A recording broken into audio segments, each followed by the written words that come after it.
Today in RimWorld, we are going to be surviving as an ODST fire team. Of course, with all the proper weapons, armor, as well as resources that come along with that. We are going to be utilizing the Winston Wave Storyteller and mod, which I have actually never used before, so I'm kind of jumping into this blindly, although I am aware of how the wave systems work, sorta. To make sure things are extra difficult, our only enemy that is going to be attacking us with every wave is going to be the Flood. And in case you're unfamiliar with them, they're basically space zombies. Extremely, extremely dangerous and even more infectious. We only have 5 days before the first wave of them come, so we'd better get to work. A few last minute things though, we are going to have all research unlocked because, well, the planet is completely barren and we're not going to have any trade or anything with any other factions or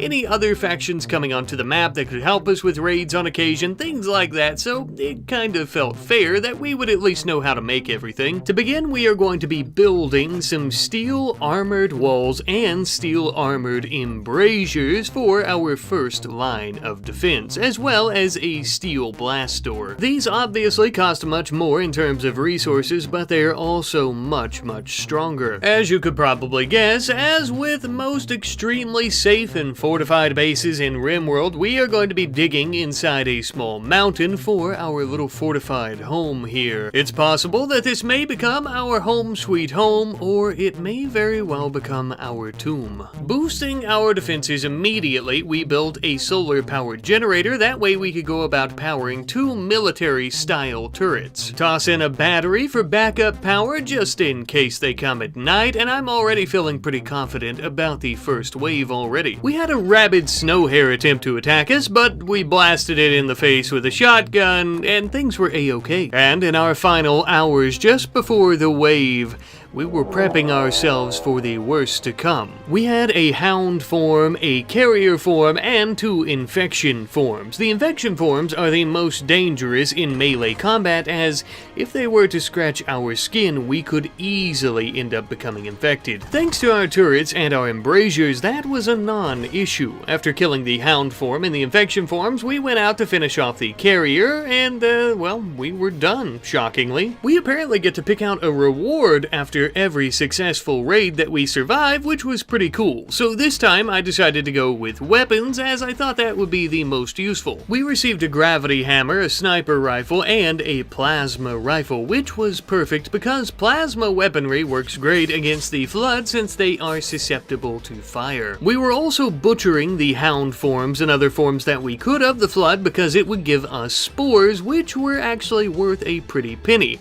Not that we have any factions to trade with, but once we get an orbital trade beacon and a comms console, we could make some silver. As mentioned, I'm pretty unfamiliar with Winston Wave, so you could imagine my surprise when we didn't have 5 days again to prepare for the next raid, we only had 1.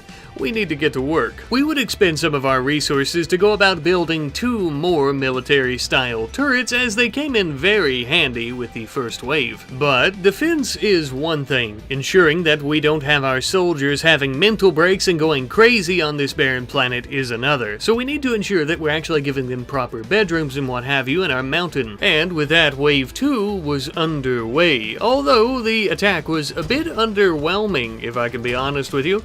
We easily finished off the infection forms and then also the carrier forms. This time around I chose yet another weapon drop, as the other 2 options didn't really seem all that useful. We ended up getting a pistol and something else I'd forgot. It wasn't that great. In between waves we finally ended up getting those bedrooms set up, though they still need quite a bit of work. It definitely beats sleeping out on the ground. Wave 3 eventually came and also went just as quickly. Things are going to start off quite slow, but I promise after a little while and a few more waves, it gets very intense. For our reward this time around, we decided to have another soldier join us here. It would be nice to see an unfamiliar face for once, and also to have a helping helping hand. Turned out to be a Sangheli, no doubt, one that is affiliated with the Swords of Sanghelios because, well, he's friendly and didn't try to stab us or shoot us, so I assume so. Either way, we were happy to have him as he had his own plasma rifle, and Sangheli tend to be much faster and stronger than humans. Now that we have a helping hand, we're going to continue mining out our little fortification here and also collecting plenty of steel while we do so. Wave 4 would finally come, and as the rain came crashing down, as would our plasma blast and bullets upon the infectious flood. For our reward, we decided to go with just a random one, and this ended up being a lot of survival meals and medicine, which would come in handy, no doubt. Something else that was great about our new companion, though, you may notice that he works a lot at night while the rest of us sleep, and that is because he is a night owl, which is absolutely great because that means we're getting a lot of work done around the clock 24/7. Speaking of which, so that we didn't end up wasting any resources, we decided to smooth the walls and flooring inside of our little home here. Wave 5 came, and I wasn't all that impressed at first because it really seems like they're just ramping up the infection forms, which are pretty easy to kill. However, this raid also featured an orbital bombardment, so as the infection forms draw near and we began destroying them with our turrets and firepower in general, we also had many a missile raining down upon the region. It would seem maybe the flood has taken control of some type of bombardment satellite. I'm not really sure, but we did eventually end up winning this one, and we didn't get killed from any of the bombardments, thank God. I would once again end up choosing a random normal reward, which was pretty great as we ended up getting a few thousand silver, so once we do some trading, it'll be useful, I'm sure. We were doing even more mining as we planned on putting in a few extra bedrooms and also a new storage facility just a little to the northwest. Wave 6 was finally here, and the flood was actually preparing before its assault on the base, perhaps trying to plot a way around our defenses. But unfortunately, we also had some children who were coming to beg for medicine. The problem here is that the flood are always looking for some sort of biomass to take over, and, well, that's a shame. To be honest with you, I'm quite surprised that those children were even here. I suppose that does mean that there are other people on this planet somewhere. After defeating this wave, we ended up choosing yet another food drop. Now, technically, it might have been better for us to have an additional person, but I was afraid that if we had too many, we might not be able to feed them all. Since we're in a boreal forest, if we end up having a raid that doesn't have an offer of a food drop as a reward after a while, we could end up starving. We finally began working on our new storage room and even adding in an orbital trade beacon, though before we even had the chance to go about building our comms console, we had a cold snap set in at the end of the summer, when it's supposed to still be fairly warm, I would think, and this kind of touches back on us not being able to grow food. Wave 7 was finally here, and it was mostly just some more of the same, just a few more infection forms, easily destroyed. Our reward would end up being a prosthetics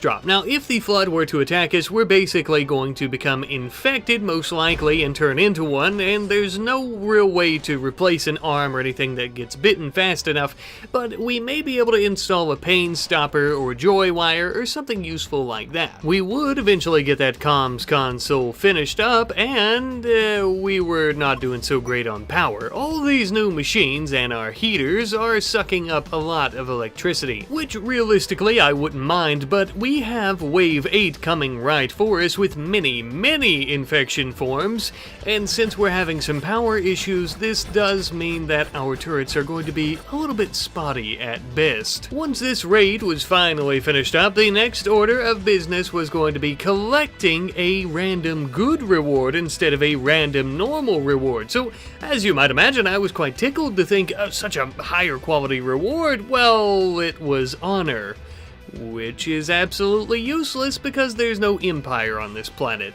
Womp womp. Well, with that disappointing reward out of the way, we actually began working on yet another solar-powered generator, and not only that, we would also deconstruct our old battery and swap it out for a much larger one. This way, when Wave 9 finally reared its ugly head, we didn't have to worry about our turrets kicking off mid-battle, and we only had to worry about rearming them. This time around, I chose cash as the reward. Though a tornado generator might be useful for most types of enemies, it would be something of a waste to use against a bunch of infection forms, I feel. Besides, with all this silver, we could go about doing some trading with an exotic goods trader who was finally in orbit around the planet, our very first trade ship, I might add. We would end up purchasing quite a few books, as it's been quite an ordeal trying to keep these folks from going batshit insane, and maybe reading a little bit will help keep them entertained. Something else I feel that will help out with that a lot is finally getting all of our flooring smooth, something that we've put on the back burner since we've been building turrets and power sources and yada yada. Wave 10 was here and we had an absolute shit ton of infection forms, nothing that we hadn't seen before, but as we were rushing outside to fight alongside our turrets, a solar flare ended up happening, meaning that even after building yet another solar-powered generator and a new battery, it didn't even matter at all for this raid, as it was us against the world. Though we ended up destroying them quite easily, and even their carrier forms that came after. I once again decided to try my luck with a random normal reward, but I didn't see any reward fall from the sky, which I thought was quite odd. And also, if you haven't noticed, even after we get our rewards, because the carrier forms are separate from the infection forms, even though we complete the raid, we still have a few enemies to deal with. I just wanted to throw that in there. Anywho though, after all that combat, I would eventually find our reward. It turns out that we were given a ghoul who fell from orbit, and they look a little worse for wear, but I'm sure they'll come in handy somehow. I'm sure you've probably already guessed, but the issue with having a ghoul is they don't do any tasks such as, repairing our embrasures and walls like we're doing right now, and they're not very good at fighting, as melee combat is definitely going to get this ghoul infected and then basically killed. I mean, yeah. I do suppose they make for pretty cute pets, except she often likes to stand out in nature in the middle of the night and stare off into the distance. Okay, on the bright side, she was pretty easy to please as long as we had some fresh meat lying around on the floor, and if we don't feed her, she's basically a ticking time bomb, and we won't just have the flood to worry about. Wave 11 was finally here, and this is where things start to get interesting, as where most of our previous waves, except for I believe the first one, have basically been nothing but carrier forms and infection forms, we are now finally starting to see some combat forms such as the hounds. That, accompanied with the fact that there was going to be a meteor shower, meant that Wave 11 was going to be the most interesting thus far. We were being completely surrounded from all sides from the infection forms and even from the hounds, though I might have hyped them up a little bit too much as we quickly defeated them and the carrier forms.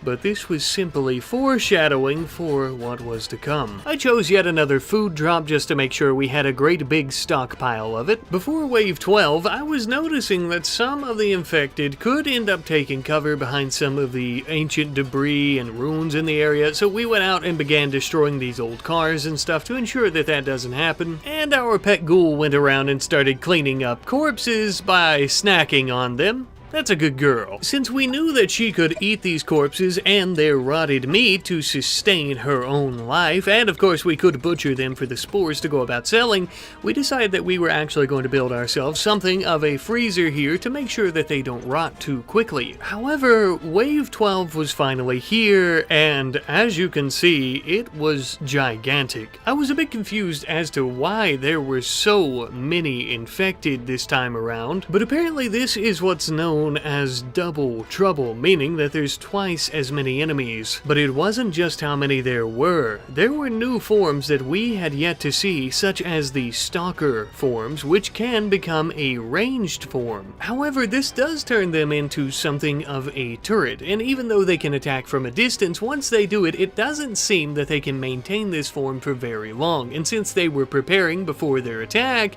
they basically wasted this. As the main group was preparing for the attack, attack, I noticed that they were sending in small infection forms almost to scout out the base, or so I thought at first.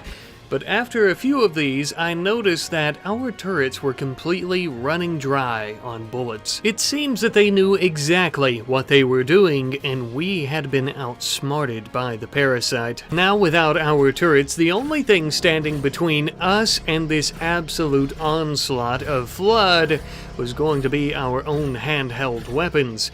Although we did leave one of our soldiers in the mines to try and get some steel to rearm our turrets as soon as possible. But as the enemies continued pouring around our defenses, I realized that the only true hope was to bring the soldier out of the mines and down to try to help us around the embrasures. At which point a hellish battle would continue into the early morning. And as the sun was beginning to come up over the horizon, a carrier would burst and throw infection forms right over our defenses. With our backs to the wall, the only thing that we could realistically do would be to retreat inside, and I'm glad we did when we did, because our defenses were finally beginning to fail. Our walls and embrasures had fallen, and these monstrosities were pouring through the holes. For a while, we had a second to catch our breath on the inside, as they were mainly focused with attacking our defenses like our turrets outside. But once they finally finished those off, they actually started attacking our walls and even setting fire to some of them somehow. Perhaps with their own gases? I don't know, or maybe the chem fuel from the turrets, somehow, but they were definitely burning our stuff. However, even so, I will say that we found this to be somewhat manageable. As they were attacking the stone walls that we had smoothed, we could easily repair those, keeping them out. For now. This would give us enough time to go back to where we were mining and actually mine out a small tunnel using the same steel, or to go about building a door just in case we need to make an escape. Since we have a way out and things seem fine, at least for the time being, I thought it might be a good idea for us to go ahead and start collecting more of this steel, as we are definitely going to need it to go about making more armored walls and embrasures. I was also keeping a close eye on our doors and walls to ensure that nothing bad happened while we were doing this, and eventually they would break through. They began rushing inside the mountain base and chasing us through our own corridors, but our ODST Shiar was actually being pinned down by the enemies. We all quickly rushed in to save him, but unfortunately we simply traded his place for our poor ghoul. With no way out, she was relentlessly bitten by the flood, and eventually she too was turned. We ended up locking ourselves in the hallway to begin tending to our wounds and to catch our breath for a moment. All this while the flood was tearing apart everything that we had built thus far. Now that we've regrouped, we'll have an opportunity to sneak out the back and come around the side to flank them, which is exactly what we decided to do.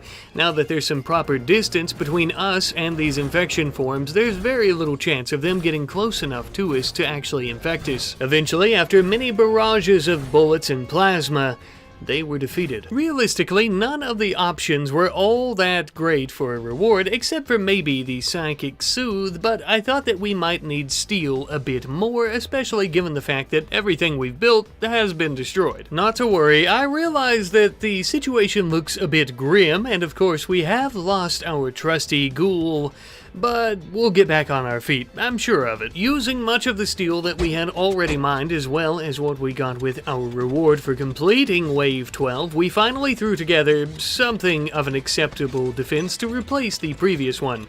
You'll notice that I doubled up on the walls, and this is hopefully to try and prevent any carriers from slinging the infection forms over when they pop. I suppose that we'll see if this works, as it is now currently Wave 13. All was going pretty well at first. We were fending off all of the damn dirty flood that we could, and we were also rushing to get some steel, that way we could finally finish up our mini turret. It would definitely come in handy as the battle raged on all throughout the night. Though as we once again became surrounded by enemies, we were sorely missing our military-style turrets with their improved damage and fire rate. Into the early morning, we were finishing off what few stragglers of the carriers and infection forms that were left, and eventually we killed them all. all, but you may have noticed something there. Allow me to slow it down for you. Mid-combat, I accidentally ended up choosing our reward. Thankfully though, even though this was an accident, I ended up choosing to delay the next wave for 3 days, which was exactly what I would have chose anyhow. And now that we have a second to breathe, I thought it might be a good idea to step back and look at the bigger picture.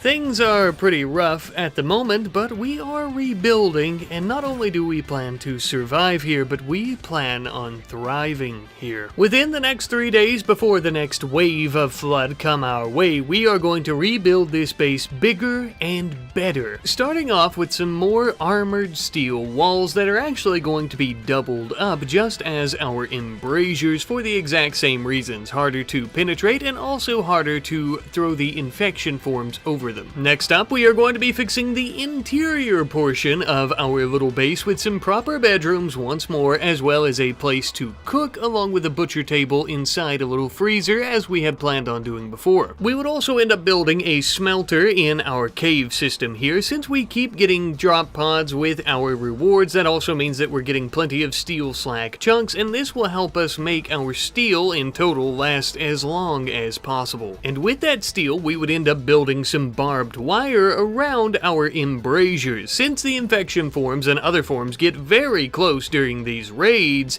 this will help us injure them, and with the infection forms case, it'll also end up popping many of them. We build a smelter to try and make our steel last as long as possible, but we're also going to be butchering some of the hound forms and removing the flood spores so that none of us get infected, of course, and we're going to be cooking the rotten meat of the host form into meals to make our current meals last longer as well. Is it ideal? No. Is it completely disgusting? Yes indeed it is, but sometimes you gotta get down and dirty to survive. But with that, it is time for us to face Wave 14, mostly comprised of hound, infection, and carrier forms, as well as a few stalker forms. Something that I had begun to notice is the fact that the infection forms can also bring back to life dead hound and combat forms, meaning that this is basically never ending. And what I mean by that is even after we completely destroy all of the flood here, all of the enemies from Wave 14, if we don't destroy the corpses of these hounds, which is basically going to be impossible for us to do, and also to keep up with our defenses and turrets and everything like that, they are just going to keep reanimating their dead. Now, I will say something that made this process quite a bit easier is that after we had defeated all the enemies in Wave 14, we were able to request 3 new colonists join us here. Having 3 extra hands is more than useful, to say the least, essentially. The only thing was that we needed to arm them, of course. Luckily, we had quite a few weapons from the previous drop, so we should be good to go there. And this also makes me quite glad that we're actually cooking up that rotted meat along with our survival meals, because we also have 3 brand new mouths to feed, as you can see. We would end up digging out a few bedrooms for them just before Wave 15 rolled around. This wave was comprised of flood pure forms, which would immediately morph into mega tank forms, carriers, as well as different hives. Now, on the bright side, this was technically considered defeating the wave, and we could get our reward a bit early, but on the downside, this means that they are going to be constantly generating enemies for us to fight. So even once we defeat the initial raid and the combat forms and tank forms that are within it, which wasn't exactly easy, we are still going to have a constant flood, no pun intended, of enemies. Adding on to the severity, I noticed that wild animals like caribou were beginning to attack us as well, and that is because the hives that were forming were driving local wildlife insane. But clearing out the hives would not be an easy task. All of those moving little tentacle-looking arm things around the hives are each individually a turret that shoots extremely quickly. So naturally, we began to think that we would need more numbers and even better weaponry to go about defeating them. But as we were mining and planning out this attack, we had a tank form knocking at our back door, knocking it down, to say. Thankfully, most of our people were already in the mine, so it was quite easy to kill the tank form, but we had others trying to sneak in, so we would have to go out and fight them off as we rebuilt the door. Never a dull moment around here, also never a moment of peace, it would seem, nowadays, but anyhow, we finished off mining up plenty of steel within the mountain, and we ended up using this steel to build ourselves 2 new types of turrets, heavy turrets that is, firing much faster and much harder than the normal. They were much needed since we have never-ending waves of enemies at this point, and our ghoul enjoyed watching the carnage unfold late at night. And when I say never-ending waves of enemies, I'm not just talking about Winston waves anymore. I know I keep on saying that genuinely this battle is never-ending at this point, but I hope that this gives you some sort of reference. The map is completely flooded with flood. The next wave would finally show up, and it was more pure forms, morphing into hives and egg generators and tank forms and everything that we've already seen once more. For our reward this time around, we would once again request some weapons be dropped in, and though they were of poor quality, most of them were plasma and charge weapons, and that's exactly what we needed. As we were using our new weapons, we ended up receiving notification that a lone figure was approaching the colony.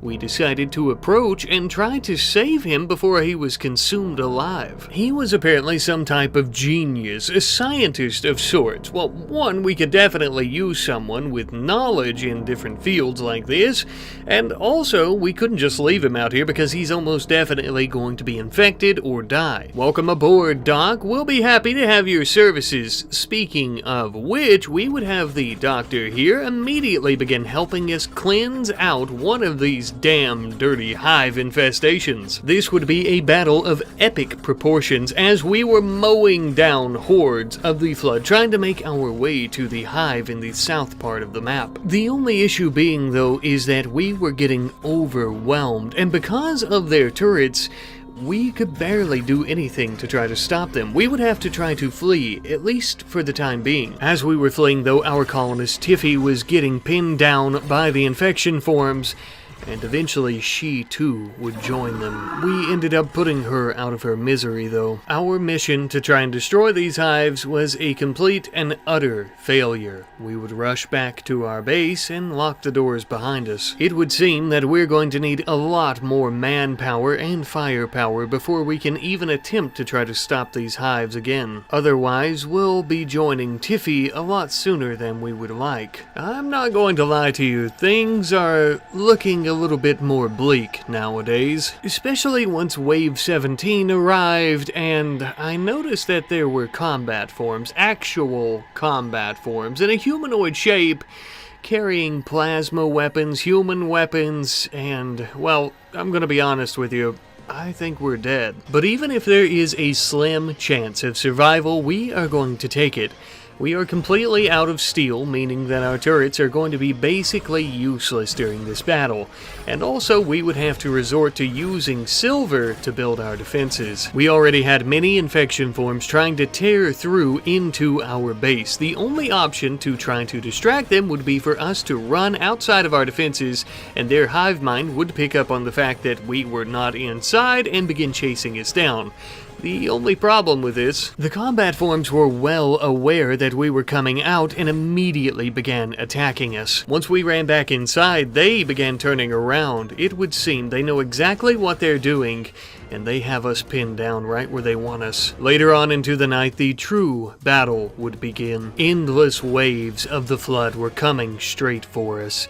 We were firing constantly and killing as many as humanly possible, mowing them down in large groups. But once they began using their own weapons against us, things were getting a little bit more difficult, to say the least. We started dropping people left and right, and we were trying to carry them inside to safety. They were absolutely relentless, and as they were beating on our walls, we would do the old tried and true method of coming out and trying to distract them, but this time around, it did not work out in our favor. Using a sentry laser, the Flood would even take out one of our ODSTs in their advanced armor. We continued to fight the good fight, trying to keep as much distance between us and the enemies as possible, and eventually the other ODST got back on his feet, picked up his weapon, and then he too was dropped once more. By this point, we were completely surrounded. Our ODST Liam was infected. With Liam down, our Sing Healy would be the last alive,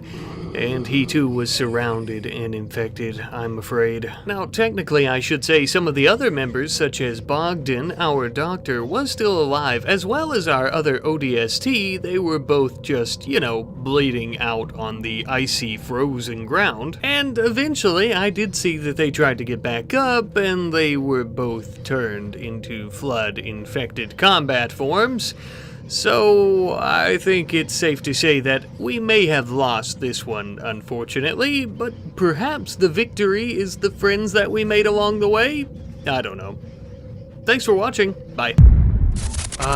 Spring has finally sprung. The beautiful birds are buzzing and the bees are chirping. And it's finally time for you, yes, you, to take off that disgusting sweatshirt you've worn all winter. Ugh, good lord, you really need to wash this thing. I introduce to you the all-new Rat Daddy t-shirt. This stylish, comfortable, new and improved design is made by our friend Han over at goodsbyhan.com, who, quite frankly, is nothing short of a creative genius and an absolute blast to work with, so you should hit her up for any of your artwork needs. And you should also head over to ratnightapparel.com to get yourself one of these fashionable, chic t-shirts, with the design inspired by the late, great Andy Warhol. These aren't only for the men, though, as we got them for the ladies as well. So what are you waiting for? Your new favorite t-shirt awaits. Hello, how's it hangin'? Today, you and me in RimWorld are going to be surviving countless, endless, so not countless, waves of enemies in Winston Waves. We're going to be starting out with quite a few resources, that being steel, wood, some medicine, and also some survival meals, but no components, and also a few other useful things, unfortunately. Every single raid is going to be from the Flood faction. If you're unfamiliar, they're basically zombies, but in space, and even one of their little spores can completely transform a colonist and or pawn into one of their zombies literally within seconds. Much more infectious, if you will. Instead of starting with a couple of soldiers as we did last episode, we're actually going to be starting as a singular UNSC Spartan, meaning that we also have all the augmentations that come along with that. Notably, I did forget to add a joy wire, but I added it before we started. We're mostly just sticking with the bionics and the glands and everything from vanilla RimWorld, that way we're not too overpowered. So without further ado, let us begin. We have 5 days until the first raid of our space zombies are coming this way, so we're going to be building our defenses right off the bat, so we don't have to worry too much about that.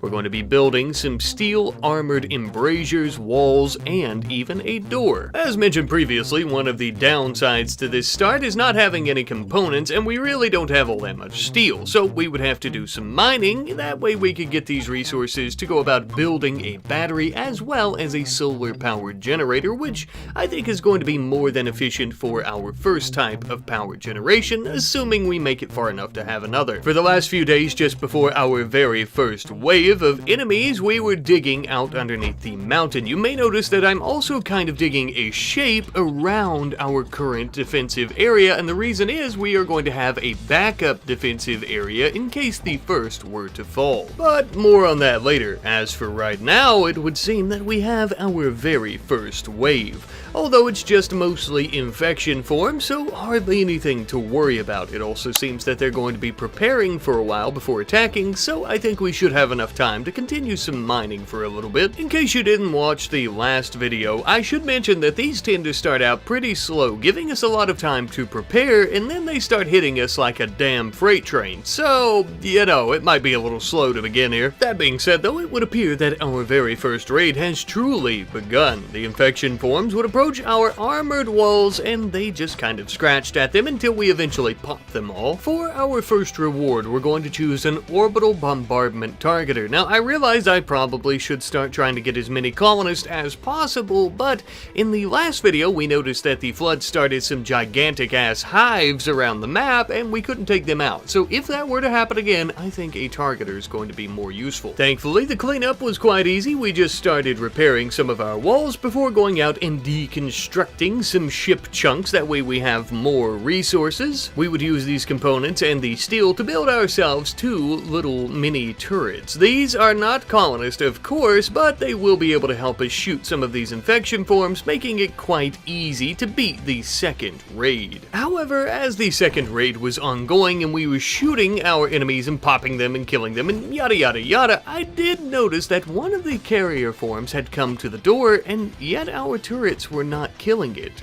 Even more so, Axel here, the Spartan, really couldn't kill it either. It looks like we have a few blind spots in our defenses. Nevertheless, though, we did eventually kill it, finishing off wave 2, and we chose a random good reward, which I realize is probably not the best idea, and this was a big mistake because all we got out of it was allies.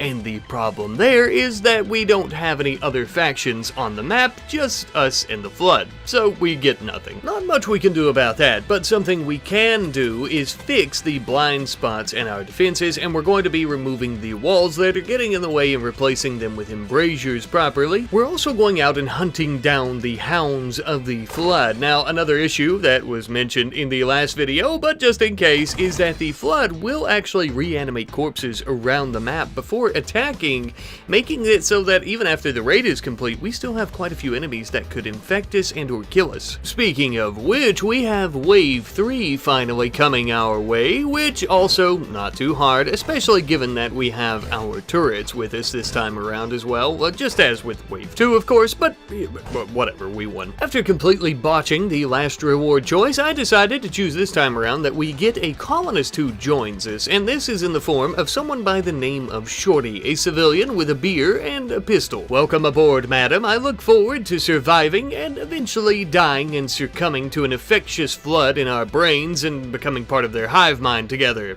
Alright, here's the problem though. Shorty doesn't have a joy wire stuffed into her cranium, making her happy all the time, so she needs things like accommodations such as a bedroom. She doesn't want to sleep outside around all the space zombies. Ugh. So anyways, we're having to mine out some sections of the mountain here to try and accommodate those requests. Of course though, eventually wave 4 would come, mostly infection forms and carrier forms. Once again, I told you it'd be a bit of a slow start. We easily ended up killing them all, and it was actually much easier having another person helping us out. For our reward, though the chem fuel drop seemed awful tasty and useful, I thought that weapons might even be better, and I'm glad that I chose weapons because we ended up getting plenty of Covenant style weapons, which are going to be absolutely great for frying and searing the dead flesh of the Flood. We would end up spending a good bit of time collecting steel via a nearby deposit. We planned on using all this newly acquired steel to upgrade our defenses, basically just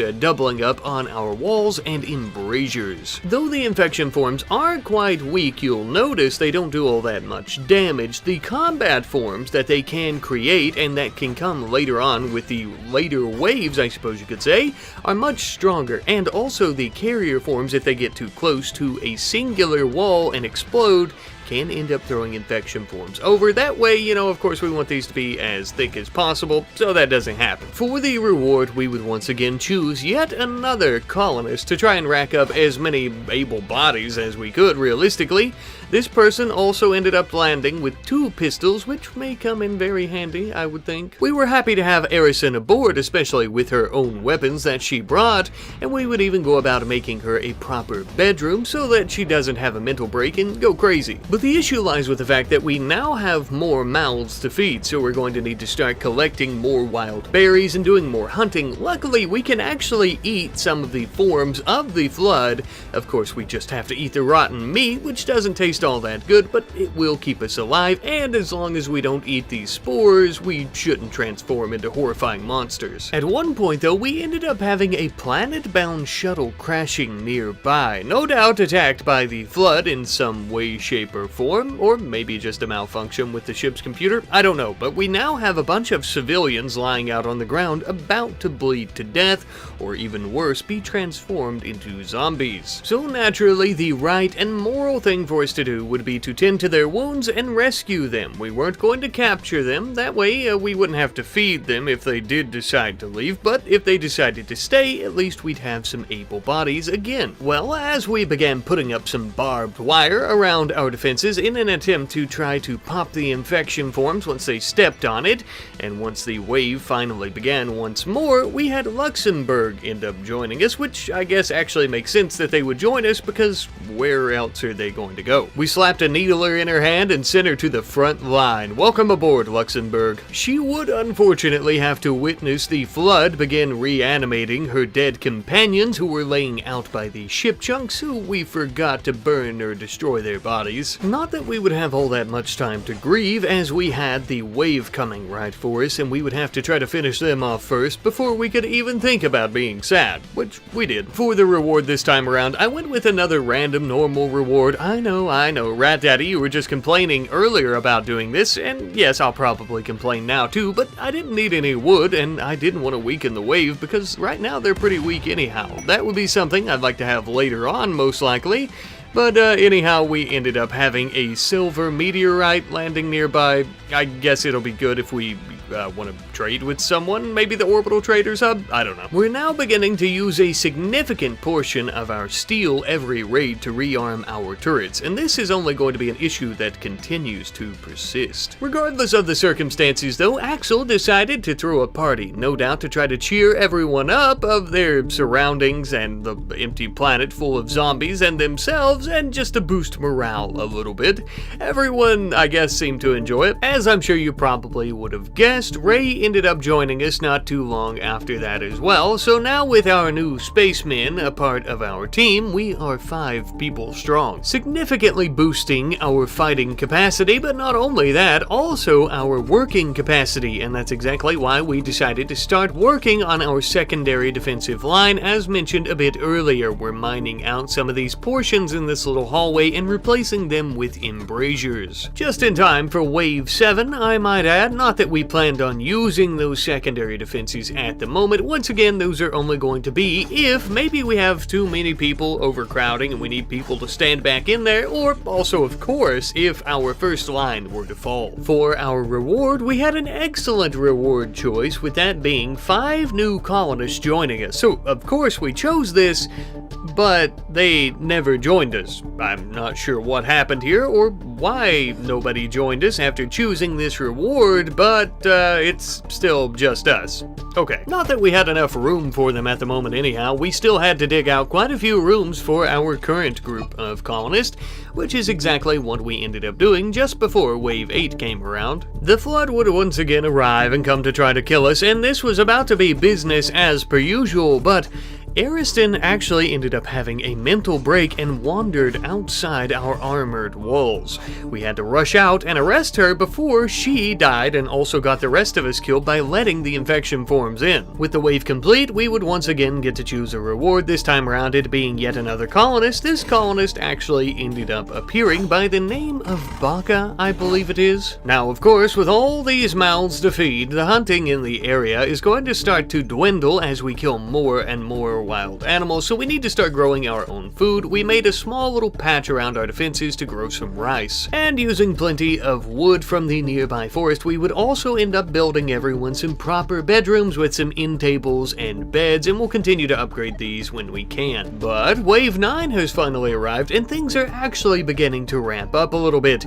You'll notice that now our enemies are beginning to appear in separate groups with quite a few of their members. This time around, we ended up having 2 groups, and this is only going to continue escalating further and further until we all die. But at the moment, it doesn't seem that our death is at hand just yet. After defeating this wave, we would then request our reward, which was a component drop, 20 normal components and 5 advanced components, which we hope will come in very handy. With all the new items that we're getting and the resources that we're collecting, we need a proper place to store it all, and thus far we've been storing it out in our defensive position, the same place we're growing our food and also making our power, so not exactly ideal if we get a gigantic raid that bursts through. Wave 10, for example, the very next raid that we're going to be facing is going to be a double trouble raid, meaning it's twice as strong, twice as dangerous as what it normally would be.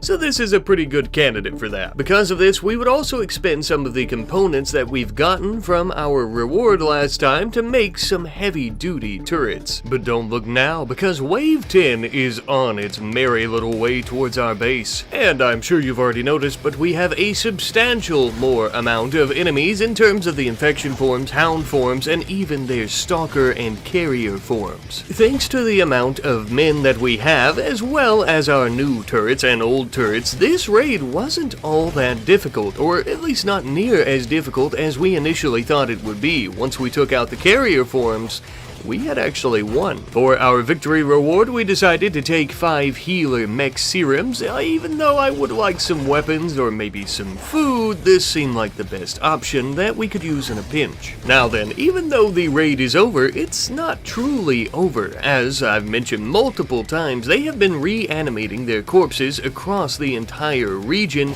meaning that we have a lot of hound forms that we would have to go hunt down and kill if we really wanted to be safe in this area, which after every single wave becomes more and more difficult as there are more and more of them. Once we had finally killed a vast majority of those hound forms though, we would return back to our base to go about fixing up our new storage room once more. We also wanted to go out and hunt some of the large game that was in the area, such as rhinoceri, and the reason for that, not only of course because of their delicious meat that tasted much better than the flood hound form's rotten meat, but also for its leathers.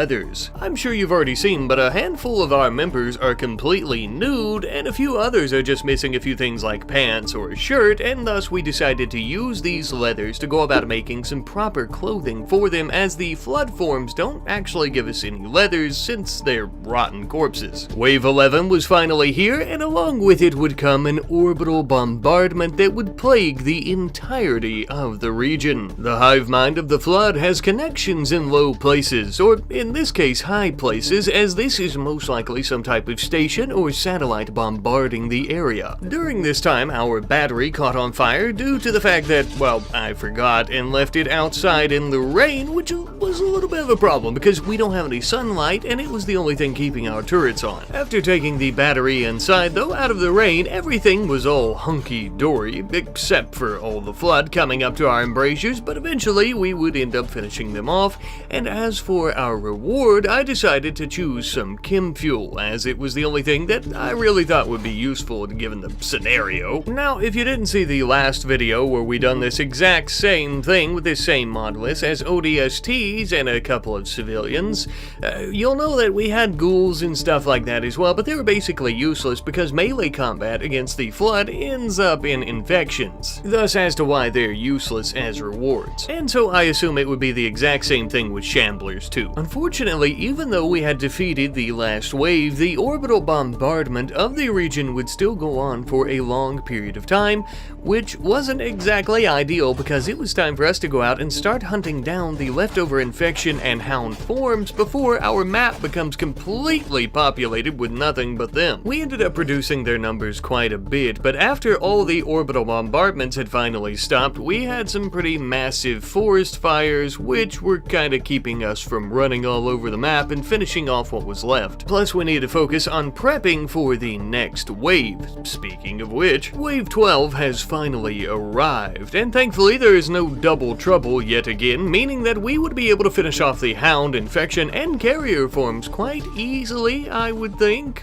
During the battle, we actually had Arison end up joining us once more after we finally recruited her after we had to take her prisoner a little bit ago, you remember. She was just in time to help us finish off the last remaining remnants of enemies. As our reward, I would choose to have a Xeno-human join us, and funny enough, it would be a Jerohanai, I believe, from the Covenant forces, although they weren't all that aggressive with us, so who knows where they're really from. I do know, however, we almost immediately lost them when an infection form attempted to attack them, but thankfully we saved him. Just in the nick of time, I might add. We didn't really have any more weapons, so we would end up giving this Jerohanai, a space alien from a very advanced civilization, a bow and arrow. Better than nothing. Once again, even though the raid was over, it was time for us to go out in a large hunting group and finish off the remaining enemies that were in the area. That way we could actually travel outside of our base. This was a big mistake that we made last video because I didn't kill off any of the remnants, or at least not a lot of them,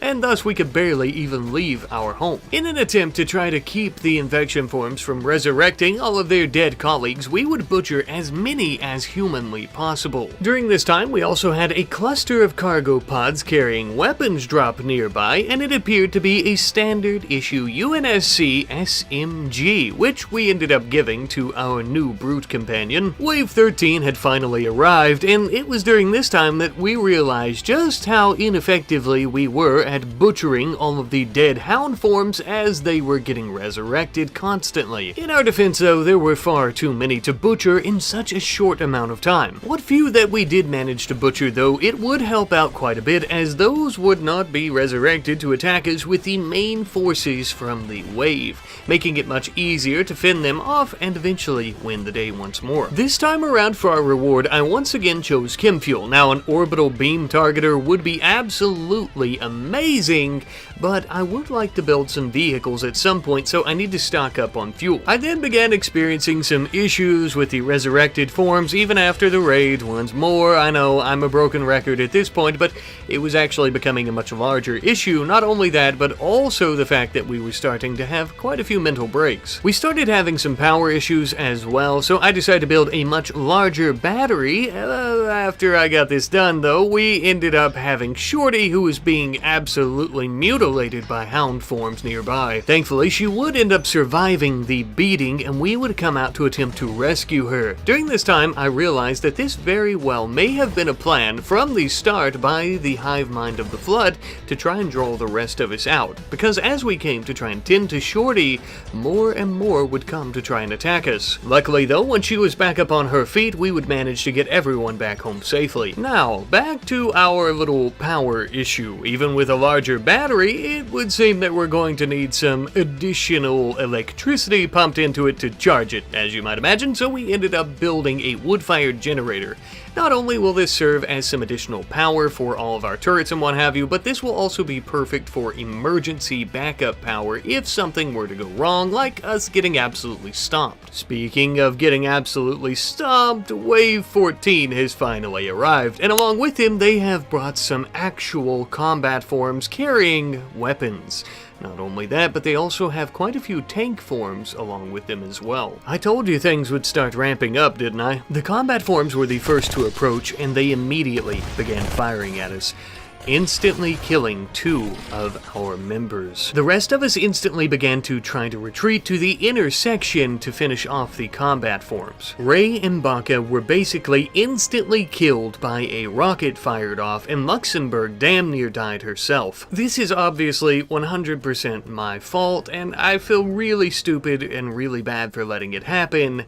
It was so fast, and I guess I had gotten used to all of the easier raids with infection forms prior to this. But either way, a huge blunder on my part. Regardless though, we still weren't done, as we had the tank forms coming right for us. They would easily be able to bust down our walls and doors, so we started focusing our fire directly on them, killing them. Meanwhile, thankfully, Luxembourg seemed as if she would be completely fine, even though many of her body parts were shredded from the Hydra rocket. that. But this wave was still far from over, as we had many a flood carrier form sneaking up around the mountain towards the base. As they crept near, some of them got a little bit too close to our walls and bursted, throwing their infection forms over our wall. Only about one or so thankfully we could focus fire on it and finish it off before it could infect any of us. But that was a very, very close call. Again, for our reward, we would end up choosing yet another Xeno-human to join us.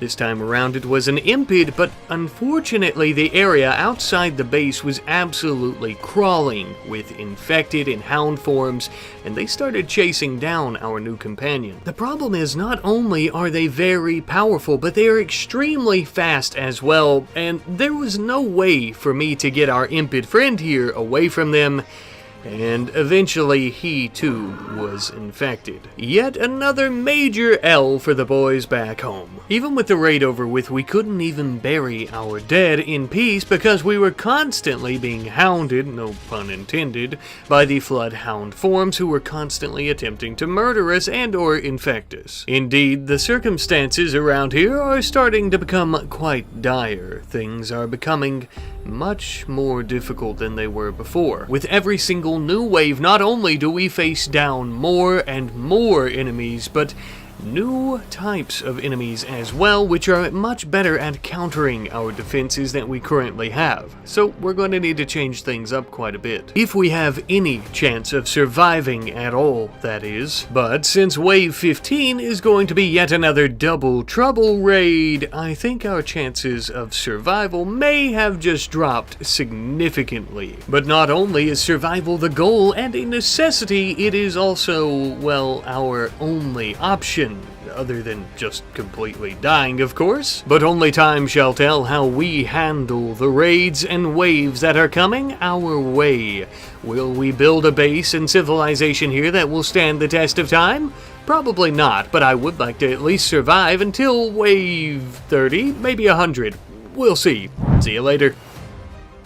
Hello, and welcome back. Last time I saw you, we were going to be fighting off countless waves of the flood with Winston waves, and funny enough, that's exactly what we're going to continue doing today. I'm not going to lie to you, things are a little bit rough. If you watched the last episode, you probably already know, but we lost 2 people at the end of last episode, and we currently have a double trouble raid coming right for us. You'll notice that there's 2 of the next wave on the screen right now, and that's because last episode, before I left the game, it was showing double trouble, and for some reason it's not now, but I do believe indeed that this is going to be a double trouble raid, as you can see with the amount of enemies. Either way though, something I do know for sure is that we need to fix our barbed wire and build a few new mini turrets for our protection, because this raid is not going to be a joke. We also need to repair our embrasures to ensure that they are not destroyed during the battle. If these embrasures were to fall while we're standing just on the inside of them, we are definitely going to lose quite a few of our people. With winter just around the corner, things are beginning to get quite cold as well, so we're going to start making some patch leather to go about making some dusters and hopefully some parkas in the very near future to keep everyone warm. But don't look now, for Raid 15 has arrived. As we had already guessed, this is not going to be a cakewalk, anything but, I might add. As you can see, there are many combat forms making up the majority of the wave, all carrying some very high-tech and very dangerous weapons. We would all rush to our defenses, but actually not to our embrasures. We were starting to tuck ourselves away in the little nooks and crannies of our defenses. Because of the combat forms carrying all those weapons, standing out by embrasures would be a death sentence. As the mass of enemies began to approach, our turrets began firing upon the large group. We were hoping that they would do the majority of the legwork for us this time around, but as you may notice, many of our turrets began exploding and falling to the sheer weight of enemy power. Though we did manage to kill many of them, they had even managed to make it to our armored doors, beginning to knock on them, trying to tear them down, of course, and also trying to use our embrasures against us. We would send the others inside our kitchen while leaving Axel out to continue firing at them, with him being our strongest member. Eventually, our turrets and our soldiers alike would finally defeat defeat the combat forms. Now the only thing left were a handful of carriers who we would luckily end up killing before they even got near our embrasures. And with that, the wave was defeated. Our reward, we would end up choosing a delay in the next wave, delaying it by about 3 days or so. This would give us hopefully enough time to prep for its arrival and for future raids. The first thing we did was go around hunting down every single hound form that we came across, as well as infection forms, trying to make sure that the entire region was without any more flood. This was something that we couldn't achieve before this because, well, we just didn't have enough time to prep for the next raid, as well as going out and finishing off all the enemies that were being created. So thankfully we were able to do so, and we are safe. For now. Since we also have the luxury of this extra time, we're building 2 new butchering tables. That way we can increase how many of these corpses that we are cutting up per day and destroying, turning into spores and meat. That way we don't have them reanimating the next time the next wave comes. Since we had so much time on our hands now, I thought it would be a great idea for us to go about increasing the quality of life for our civilians and soldiers here. That way we stop having so many mental breaks. We did this by improving the wooden flooring in our storage room and throughout our base, as well as mining out a proper dining room where we would actually have a table. Up until this point, we haven't had a table to eat at, and as you could imagine, everyone has been very pissed about that, and thus why we've had so many mental breaks, I feel. We also threw a tube television in there for their entertainment purposes. Here's hoping that helps everyone calm down just a little bit. We don't need anyone going into an insulting spree and pissing off the others, or going wandering out into the open and getting killed. I should have done this last video, and much earlier on, but I don't know, I was focused on the fighting, sorry. Speaking of which, we're going to use the last remaining components that we currently have to finish off yet another heavy-duty turret to help us out with the next wave. Thankfully, we also had plenty of steel in our reserves of storage to go about creating some more barbed wire, yet another layer that is going to be tapered off with a few spike traps to help us out a little bit with finishing off hound forms, as well as infection forms, the majority of their forces essentially. Once again, not only would we be facing the flood forms, but we would also have yet another orbital bombardment going on in the region, causing massive forest fires. And obviously, as one might imagine, this made our battle with the initial forces all that much more dangerous, as we had a bunch of missiles or whatever was coming down upon our heads very close by.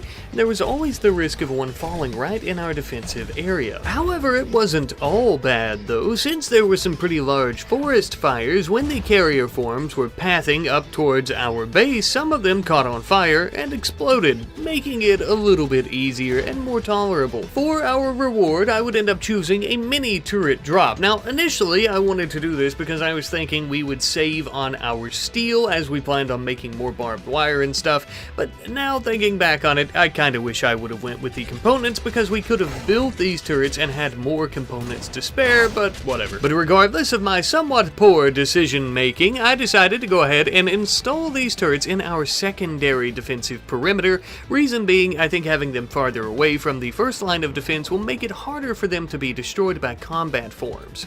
And based on our next wave being double trouble and also packing quite a few combat forms, I think this might be the right decision. It was also due to this massive impending doom raid that was coming our way that I decided to start digging some trenches. This would actually give us a bit more cover at the cost, of course, of our attacking range, but hopefully it keeps us alive, and that's the main thing. That being said though, as the massive influx of flood began to enter the area, I noticed that many of them were packing a lot of heat, i.e. being different types of rocket launchers, so getting into the trenches would probably be basically a death sentence. Their artillery that they have equipped, accompanied with the fact that there is an absolute shit ton of them coming right for us, yeah, we're going to try to stay in our secondary defensive line and hope for the best, I think. The combat forms were some of the very first to begin approaching, and at first this was actually going quite well, as our turrets were taking out the majority of them before they could even get any rockets off. And our barbed wire was absolutely shredding their rotten flesh before they could get to our doors to try to destroy them. They would end up getting a rocket or two off, though, destroying some of our smaller turrets. So, as you could imagine, we began trying to focus our fire on those flood combat forms carrying the rockets, although many of our people were hiding so that they didn't die, so I don't know. Actually, you know what? I do know, and we are getting overwhelmed, not only by combat forms, but also by tank forms who are about to start knocking down doors and embrasures. I think it's time to retreat. Unfortunately, though, Shorty would end up being shot in the back of the head when this was happening. Aronson was also heavily injured, so we would have to carry her into the kitchen. We could tend to the wounds of Aronson, but unfortunately there was no such hope for Shorty. As we were tending to our wounds, things were looking pretty dire, as our defenses were completely engulfed in an ocean of enemies. Our steel embrasures wouldn't hold out much longer, especially now that most of our heavy turrets have been destroyed. We would have to do something. Realistically, the only thing that we could do is to rush out and begin trying to fight them and fend them off as best that we could. Though, obviously, this was much easier said than done, especially once they had finally broken through our steel armored walls and embrasures and began making their way into our little courtyard. We mainly tried to focus on the infection forms, since if they got through to us, they would easily be able to infect us, but also because, of course, they can resurrect their fallen comrades. But as the situation dragged on, it was clear to me there was only one way out: through our orbital bombardment targeter.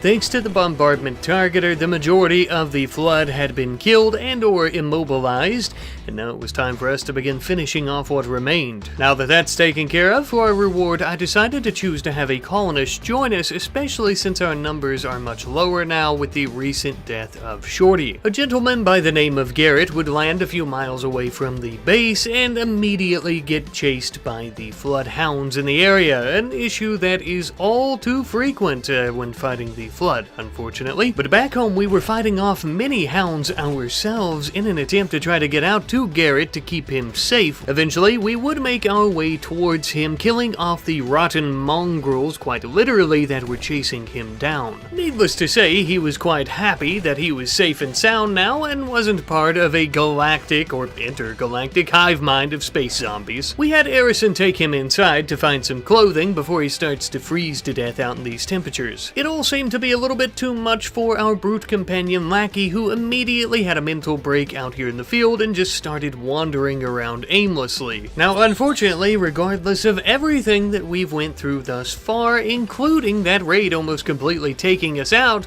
we still have to prep for the very next one, so we started using up the last bits and bobs of our steel while also going out to mine some more to fix our embrasures and walls. Our mining efforts were constantly interrupted by all the flood in the area attempting to smash us into little pieces and then devour us, of course, so we would have to shoot and stab them as much as possible so we could just mine out some damn components. We were going to try to mine some of these components out right before the raid came because we had a new defense in mind. Not near as effective as what we've been using, but hopefully it might just save us. While we were collecting resources for these defenses, though, we would also go ahead and give Shorty a proper burial. This gave us all some closure of her death, of course, and also would keep her from becoming a biomass piece to some cosmic horror. Finally, though, hours before the next wave, we had finally collected enough components and steel to go about making ourselves some mounted turrets. First things first, the standard issue UNSC turrets are manual, meaning to use one, we're going to have someone stand behind it right in the heat of danger.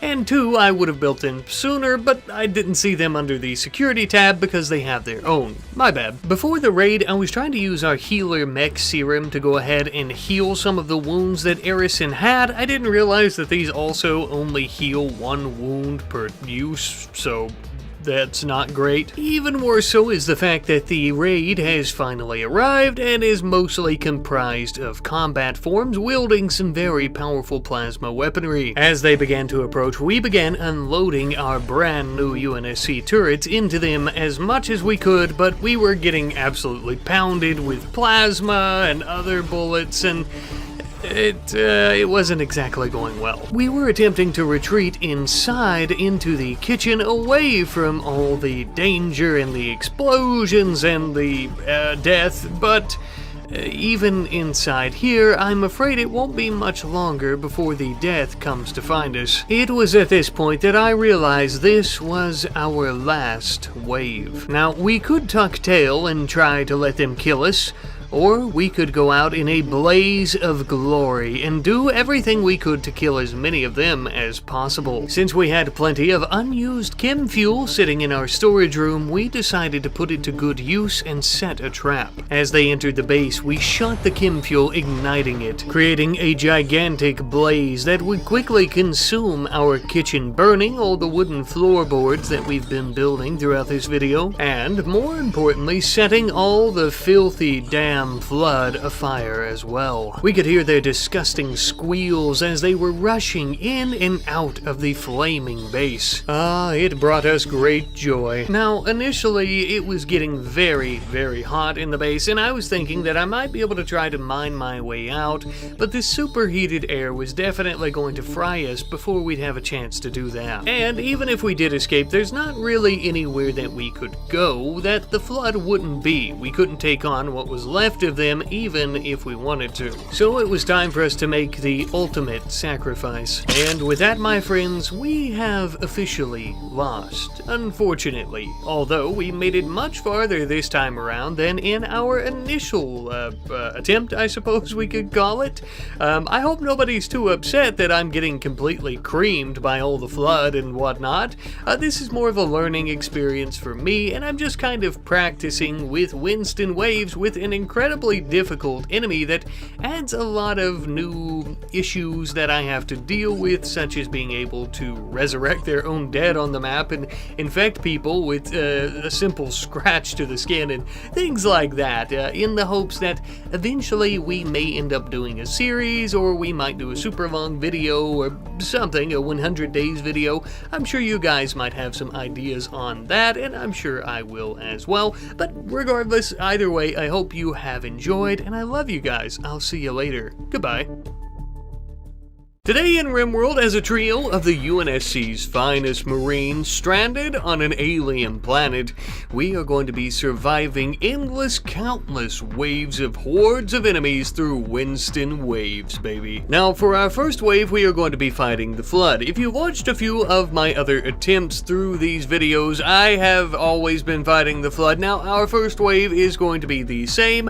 However, this planet is mostly populated with the UNSC, who is going to be our allies, of course, as well as the Covenant. So the rest of our wave should be Covenant forces and maybe a mix of the Flood here and there. We're also going to be starting with the standard crash-landed scenario and all the resources that come along with that. With one slight modification, the weapons and armor that come along with that scenario are going to be swapped out with some more appropriate UNSC counterparts, of course. Oh, whoopsie, I almost missed one there. Goodbye, pair of pants. This may seem a little bit OP at first, as the weapons and armor of the UNSC are of course better than what you would normally start with the crash-landed scenario, but given the type of enemies that we're going to be facing, I feel that this is pretty fair. Besides, if things get a little bit too rough, I'm sure our good boy here will rip out the alien hearts of our invaders. Aw, won't you, boy? That's a good boy. But first things first, we are immediately going to be building some armored embrasures out of steel, as well as armored walls, giving us some cover effectiveness as well as allowing us to shoot out at our enemies. This was interrupted though when we were being attacked by flood infection forms, one of which would end up infecting our poor doggo,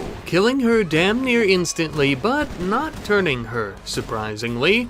The infection forms would continue pouring through our little narrow strait here and trying to attack us. Eventually we would finish them off though. Oddly enough though, this was not our first wave of enemies, but it was was actually a pre-created hive, I suppose, that was already in the area. Regardless of if they were here already or if it was part of our first wave, they did end up killing our poor puppers. And for that, this damn dirty hive would pay the ultimate price. We went out in a little squad and began firing at it as well as its turrets, attempting to destroy it and eradicate it from this region, of course, not only for our puppers and revenge, but also to try to keep the area safe. Another way that we were keeping ourselves somewhat safe, if only passively, I suppose you could say, is by building a nice warm campfire right next to where we would be sleeping under the stars for the night. Not only keeping us warm, but also the flood hates fire, and thus it would probably try to stay away. Throughout the night, we could hear the echoing through the mountains and valleys of this area, something like a laser weapon being fired.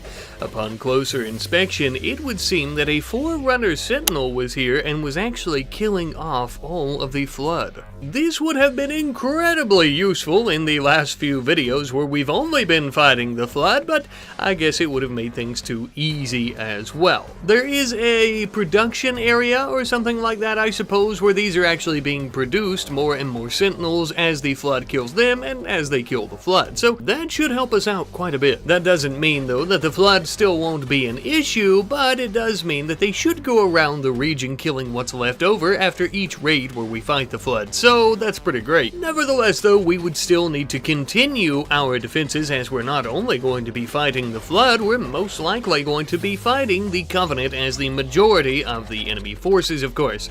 So not only would we finish up some walls and embrasures on our eastern side, but we would also go over to the western side and do a bit of the same.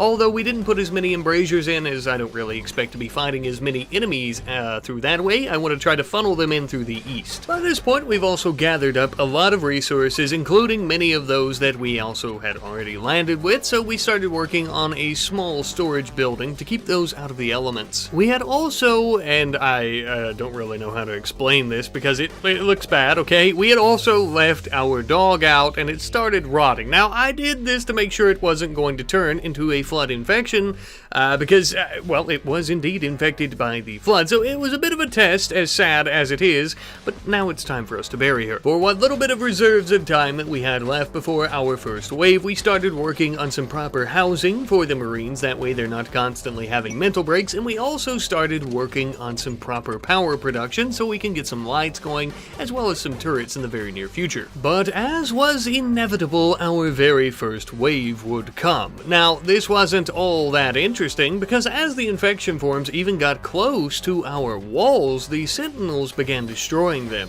And before the remainder of their group could start making their way here, the exact same thing happened, which was super cool and badass. For our very first reward, we would end up choosing a random normal reward, which I'm normally not too fond of, and this time around we ended up getting some gene packs, which was pretty cool. Some of them seemed useful, I suppose. And as previously discussed, you can see that Wave 2 is going to be the Covenant forces.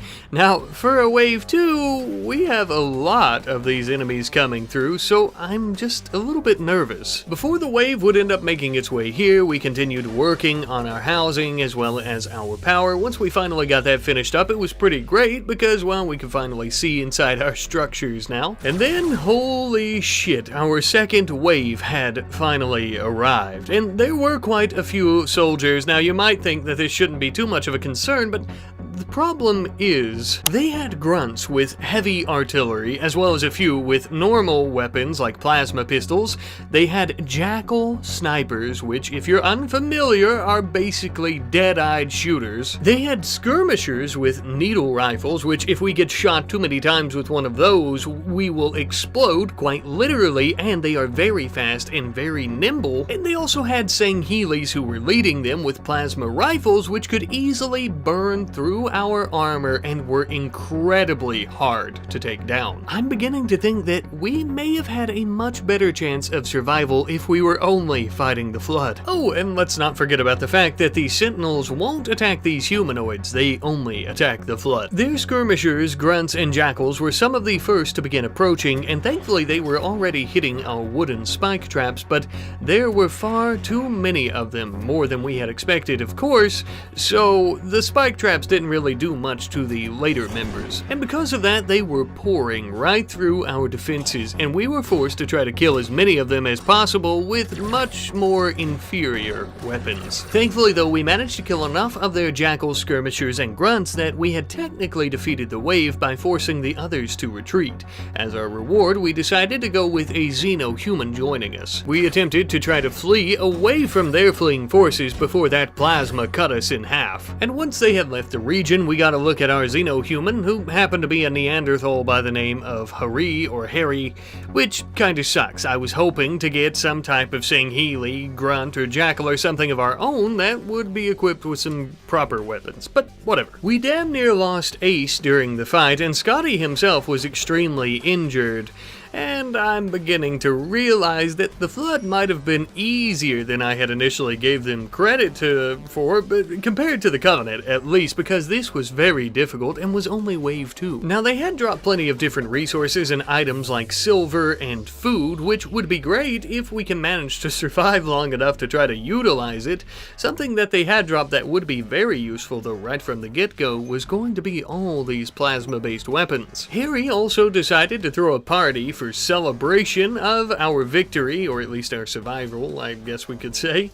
But I was quite glad that this happened as well, as it really kept spirits high and kept everyone from having mental breaks. By this point, we had also equipped all of the plasma weapons that we needed. Now, multiple Marines and Pawns are going to be carrying multiple different types of weapons, but since everyone here has a pretty good shooting stat, most of them are going to mainly be equipping the beam rifles. Wave 3 would finally arrive, and it ended up being the Flood once more. As you could imagine, not much to talk about here, as it was quite easy with the Sentinels taking them out for us. Since we already had plenty of medicine and the normal weapons were most likely not going to be any better than what we already had with our plasma weapons from the Covenant forces we fought, we decided to go with prosthetics.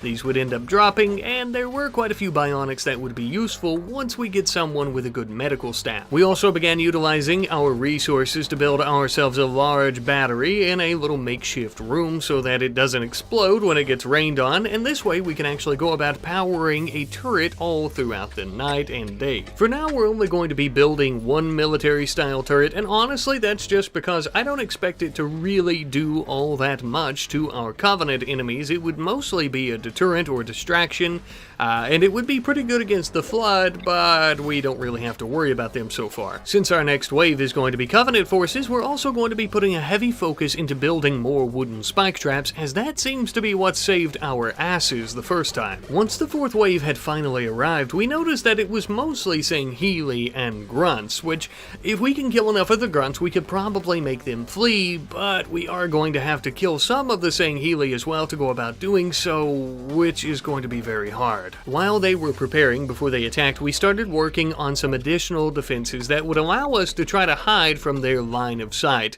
Initially, we thought our embrasures in the walls were going to be only for us, but it seems to be better for them, as we just can't really kill them all that quickly. Eventually, they would finally begin to approach our base for their attack. We also had hope that them walking through a little field of the corpses, rotting corpses of their fallen allies, might deter them a little bit, but to no avail. As they approached, we attempted to take cover, trying to keep some distance between us and the Sangheili so that we could shoot them with our beam rifles, hopefully getting a headshot and killing them, but they were quickly closing the gap between us. We put up a hell of a fight, we really did, and with these plasma cannons, we managed to kill a few grunts and a Sangheili, just one singular Sangheili, before they eventually took every single one of our members down. And with that, we had easily been defeated. They even started attempting to kidnap us while they were leaving the area. I think my biggest issue here is that I was treating the Covenant fight like I would with the Flood, and they are a far more superior enemy in terms of their armor and weapons. So we would need far more superior soldiers. Reinforcements would arrive in a trio of Spartans, well equipped to take on any Covenant forces. It would seem that maybe we have finally given them their match. No longer were we cowering and hiding, but we were chasing down the Sangheili who were attempting to kidnap our Marines. With the wave defeated, we would end up choosing our reward, this time around once again being that a colonist would join us, just a normal human of course. Again, I like to reiterate that most of these videos right now with Winston waves are simply a little bit of practice in me learning about the different types of waves and the factions that we're fighting and stuff using the mod list that I'm currently using, and so we are just now really figuring out that the Covenant are this damn strong against normal UNSC Marines, and that's why I felt that it might be fair to send in this Spartan team. I wanted to mention though, as the Spartans are saving our Marines, unfortunately Harry would end up bleeding to death as he was being kidnapped, so he's dead. We do however have our new colonist going by the name of Joshua, so I suppose he can be a replacement for Harry. Even with our new trio of Spartans though, we had a lot of work to do, such as putting out the fires, which wasn't too hard since it started raining in our storage facility, as well as rebuilding all of our shelves. During which time, our poor Marine Ace would end up getting 2 infections, one in his left foot and the other in his torso. Now, normally we'd just cut off the limb if we couldn't heal it in time, but thanks to us having a good bit of medicine and decent medicine at that, he should be okay. Our 5th wave would finally arrive, and once again it was the Flood. Before the Sentinels could even get close enough to go about trying to kill them, they found their way to our corpse pile and began reanimating these corpses as Flood combat forms. Leaving a corpse pile outside of our base walls is probably not the best idea. Thankfully, even so, the Sentinels would come to our aid and start attacking the combat forms, but there were far too many and the first Sentinel would be easily overpowered. Although, this did mean that the wave was over, so time to collect our reward. I'll say the Colonist was probably the better choice here, but I've never chose Shamblers before, so I wanted to give it a shot. With this decent sized little group of soulless vessels, hopefully we'll be able to protect ourselves against Covenant forces using them like a, I don't know, group of zombies. That's basically what they are. Before the next wave though, we were sure to go out as a large group and finish off the remaining combat forms. That way our region is safe and we can still wander out and mine and cut down trees and stuff like that without worry. We would need these resources for things like our defenses once more with spike traps, and we also would end up using them for some more residential housing for some of our newest members like the Spartans,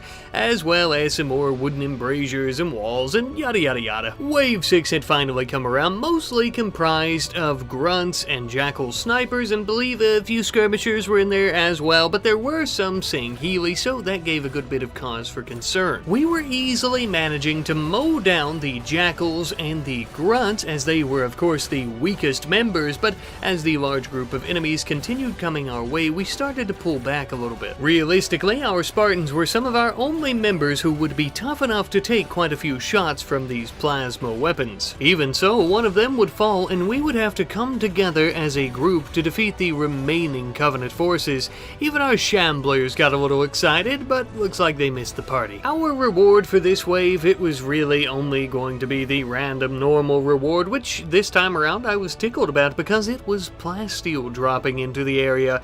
This is probably one of the only useful random rewards that I've gotten for quite some time. Also, thankfully nobody died from that wave, even though we kinda got our shit kicked out of us. In other good news, Ace had finally developed immunity to the infection that was trying to murder him. We also would end up building a radio terminal along with an orbital trade beacon. That way, if we have any traders in orbit around the planet, we'll be able to buy things from them and sell things to them. I'm sure you've probably noticed by this point, but it seems that the Covenant forces always carry a good bit of silver along with them. So we're basically rich, but we don't have anyone to buy and sell with unless we travel out of the area. Not that we really need to buy any weapons or anything like that, as we have an absolute shit ton of them, especially some powerful ones like the fuel rod cannon. But things like advanced components and resources would of course be very useful. Now then, before our next wave, we attempted to begin digging out a small section of the mountain near our entrance into the base. That way we could try to use it by putting putting embrasures in there for defensive purposes. But the next wave would come before we could even do that. It was just the flood again though, and nothing really interesting here happened. The sentinels finished them off before they even got near the base, and it's time for our reward again. And though mini turrets aren't a bad option realistically against the armor of the Covenant forces, they're going to be pretty they're not really going to work, right? So we decided to go with food, especially since we haven't been growing any and all of our previous food basically burnt. And with that, it feels like a good time that we build a proper kitchen along with food storage area. It's funny, normally this is one of the first things that I would build in a colony, but I guess just because of the looming threat of another wave every 5 minutes, I end up building these a little bit later on. It's just fun to see how things change with Winston waves. With that completed, it was time for us to start working on our new defensive perimeter here inside the hill. As mentioned, I am mining out a few sections and we're replacing those with embrasures. I'm also putting up a steel barricade, that way we can hide behind it if things start getting a little bit too hairy. Wave 8 would finally drop into the area, and this raid appeared to be mostly comprised of grunts and jackals. Actually, upon second glance, I think it is solely comprised of grunts and jackals. This is going to be a field day. By the time night fell, they were beginning to approach our base, and we were jumping out from behind our wooden walls and beginning to fire at them. It was also around this time that our shamblers would finally get their first taste of real battle. Though I was interested in seeing how they would perform against any enemy waves, they were essentially cannon fodder against the superior plasma weaponry. It appears that it would be solely up to our Marines and Spartans. But as we began pulling back, as the enemies began pouring in, we would end up losing one of our Spartans. But there was hardly any time to focus on our loss, as we had to rush behind our walls to finish this fight. Once the battle had finally ended and the Covenant forces were retreating from the area as we were firing at them and trying to kill as many as humanly possible, we would finally have a brief moment to grieve for our fallen brother. Perhaps I had underestimated just how strong a force of jackals and grunts really was. I believe that he was killed due to a blamite explosion, reiterating my point from earlier in the video with just how powerful the Needlers are. In a not-so-strange turn of events, for our reward this time around, I ended up choosing some stone blocks, as we once again didn't need weapons, and also, there was also a good chance that the meteorite wasn't going to be anything useful that we needed like plasteel or silk. Besides, we could supplement stone blocks for silver, and that way we don't waste as much for embrasures and walls. Once things had calmed down quite a bit, we would end up burying our fellow Spartan, though it is important to remember that Spartans never truly die. They're only missing in action. Now then, thanks to all of our new stone as well, and most importantly, most likely, our plasteel, we could actually go about deconstructing many of our old embrasures and wooden walls, which, let's be honest, really sucked in terms of defenses,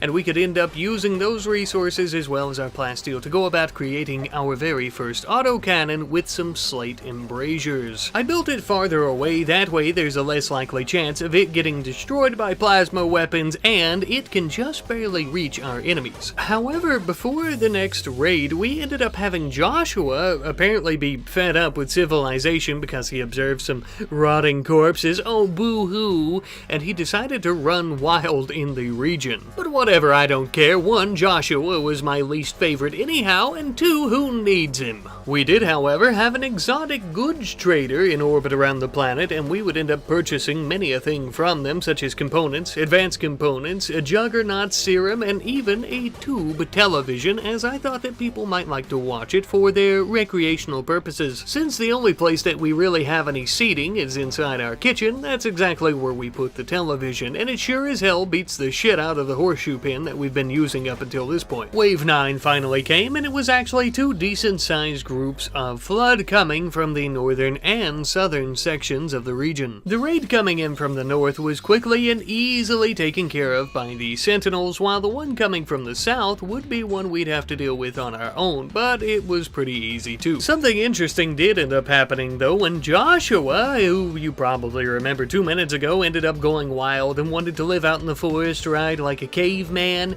ended up getting bit by the flood and was mad at us for some reason. A massive mistake on his part, because we've been looking for a reason to kill him, but you know what? Play stupid games, win stupid prizes. Isn't that right, Joshua? See that there? He can't tell you. because we shot him.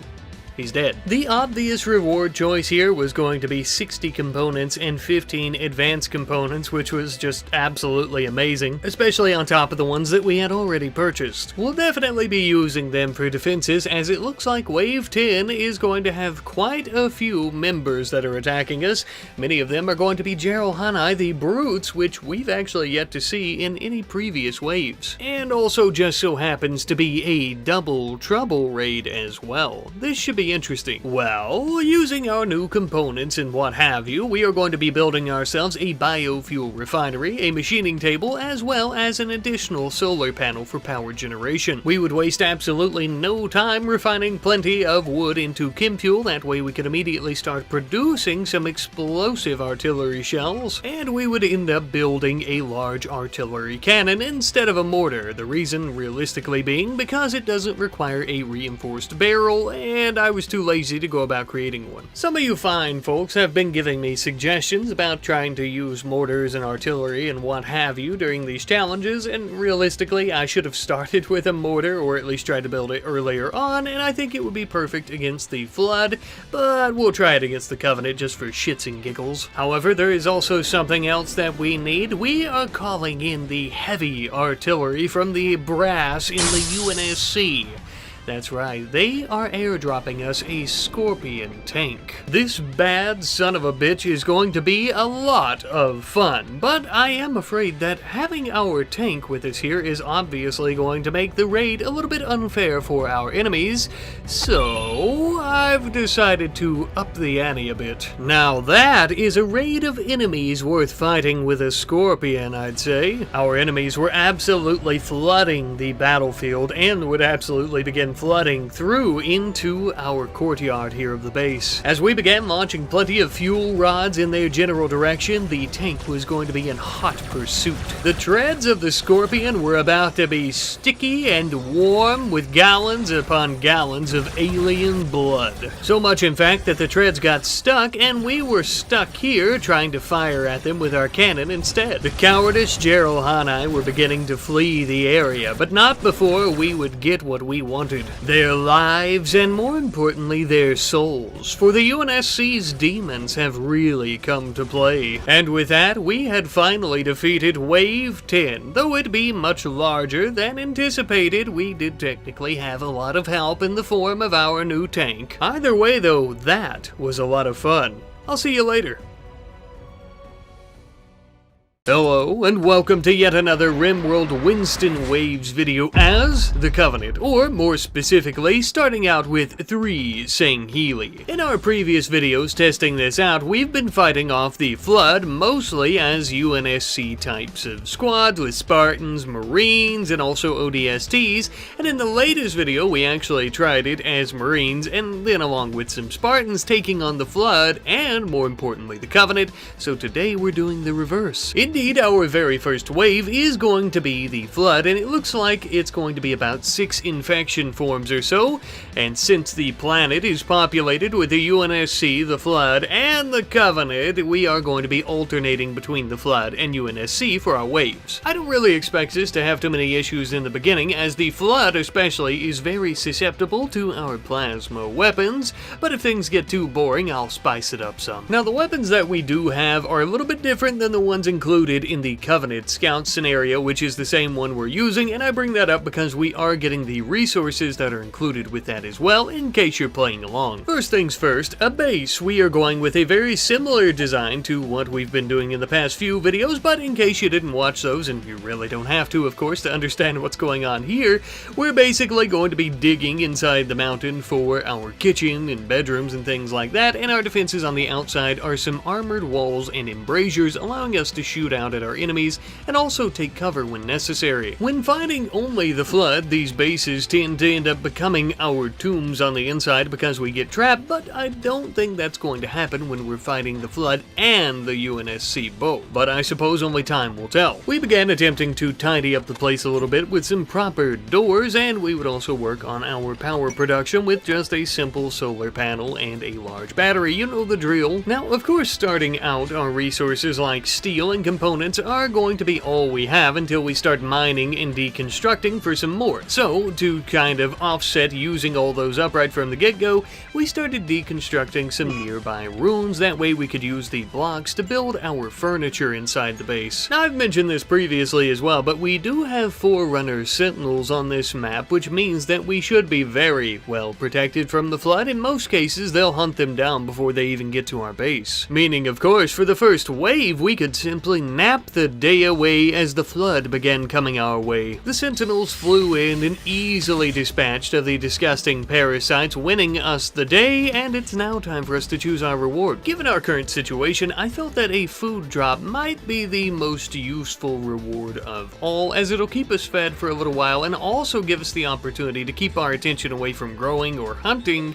and that way we can continue building. Great example of this is when we began digging out a new section in the left of the mountain here for a proper kitchen to eat in. That way we don't have that pesky debuff of eating without a table. Our second wave would finally come, and strangely enough, this time around it was also the flood. For some reason, I was expecting the UNSC, but whatever. The Sentinels easily took care of them once more, and it was time to choose our next reward. I decided to go with a fuel drop, as I thought chem fuel could be useful if we end up doing a chem fuel generator for some backup power, or if we ended up building a vehicle, which I say every time in these videos, and I never get around to it really, but I realize maybe I should have delayed this wave for a few days, but with just how weak the UNSC armor and weapons are compared to the Covenant, which is what we currently have, I kinda just wanted to fight them. So we happily march inside with our chem fuel, and it would seem for wave 3 we are finally going to be going toe-to-toe with some of the UNSC's finest. It's about damn time. Listen, I'll try not to bore you too much in between these waves with what we're doing, as I know you're probably here for the action, but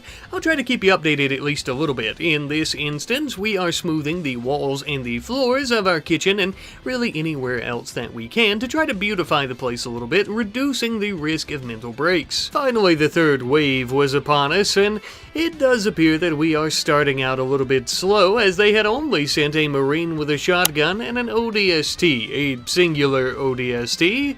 Nevertheless, we will have plenty of fun. Don't look now, but here we come, stumbling around in the dark, looking for a worthy battle, which we wouldn't find as we killed them very easily. I can see why we lost so quickly last time. Once again, for our reward, we wouldn't choose to delay the wave as we were eager for battle, so we chose a genetics drop. Some pretty useful stuff here, though once again, we were really just interested in the fight, and I don't know, maybe we'll end up selling these. We would continue smoothing the place out, eating some meals, enjoying each other's company in between waves, and more importantly, building ourselves a nice little stove to start cooking our own meals, because at some point we're going to run out of our packed survival meals. Hunting up some of the local wildlife in the area like ostrich and emu to turn into some delicious bird burgers. Wave 4 was here, and it was just the flood once again. Funny enough, they actually began attacking some of the production areas of the Sentinels.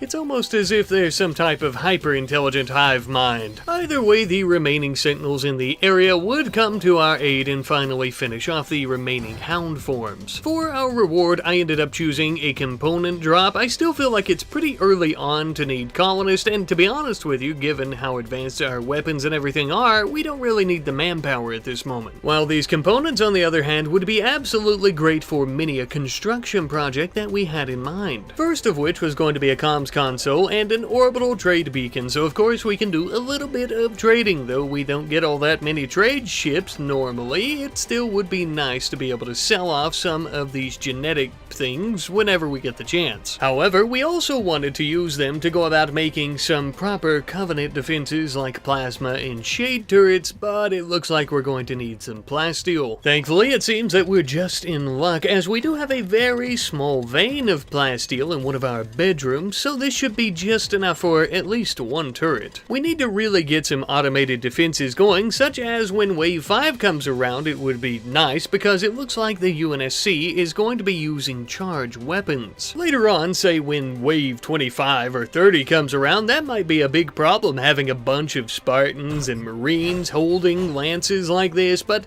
for now, with 2 Marines, it wasn't really an issue at all. For our reward, I finally decided to go with a colonist, as realistically it seemed like the best choice here, and we now have Zuka, a human, which is extremely strange for the Covenant, so I suppose we could keep him as a slave pet. And a new human slave who can mine was even better. Absolutely perfect for all of our mining needs under our little hill base here, such as mining out a new bedroom, well, for himself. Wave 6 arrived, and once again it was simply the flood, and even though the Sentinels were taking care of the vast majority, even some of them would manage to make their way towards our base and our defenses, where we would have to finish them off. It seems our days of kicking up our feet and letting the Sentinels solely deal with him may be over. Our reward, we would once again choose yet another colonist to join us, as we still have plenty of medicine, and it looks like we would get yet another human slave. Oh, glorious days. We would actually end up getting a trade caravan from the Covenant forces, and it looks like it's nothing but jackals and skirmishers.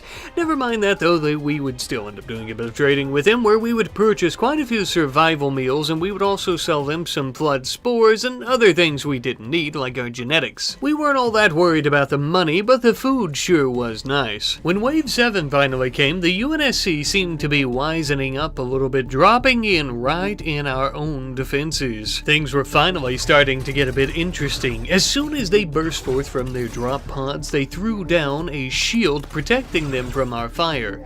But for whatever reason, they still decided to come outside, most likely because they couldn't see us and were trying to get a shot in at us.